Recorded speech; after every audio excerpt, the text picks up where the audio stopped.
தமிழர்கள் குறித்து அவதூறாக பேசிய மத்திய அமைச்சர் ஷோபா மீது மதுரையில் வழக்கு பதிவு செய்யப்பட்டிருக்கிறது. கூடுதல் விவரங்களை வழங்க நமது செய்தியாளர் பிரசன்னா இணைந்திருக்கிறார். பிரசன்னா, மத்திய அமைச்சர் ஷோபா மீது மதுரையில் வழக்கு பதியப்பட்டிருக்கிறது. கூடுதல் விவரங்கள் என்ன?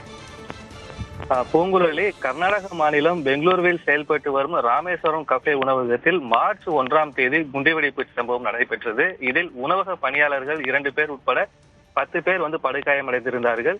இந்த சம்பவம் நாடு முழுவதும் பெரும் அதிர்வலைகளை ஏற்படுத்திய நிலையில் இந்த குண்டுவெடிப்பு சம்பவம் தொடர்பாக தேசிய புலனாய்வு முகமை விசாரணை மேற்கொண்டு வருகிறது.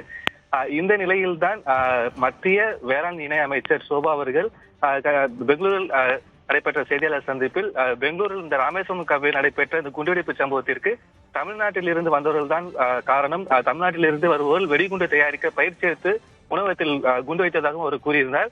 மத்திய இணையமைச்சருடைய பேச்சு அவருடைய கருத்து மிகப்பெரிய சர்ச்சையை கிளப்பியிருந்தன. இந்த பேச்சிற்கு தமிழகத்தில் இருக்கக்கூடிய பல்வேறு கட்சி தலைவர்கள், குறிப்பாக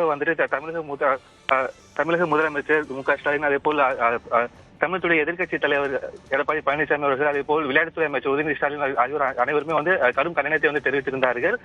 இந்த நிலையில் மதுரையை சார்ந்த தியாகராஜன் என்பவர் மதுரை இருக்கக்கூடிய கிரைம் சம்பந்தப்பட்ட துறையிடம் இவர் மீது உரிய நடவடிக்கை மேற்கொள்ள வேண்டும். அதாவது 2 மாநிலத்திற்கும் இருக்கிற அமைதியை இதனால் பிரச்சனை ஏற்படும், ஒரு பதட்டம் ஏற்படுவதற்குண்டான வாய்ப்பு இருக்கின்றன.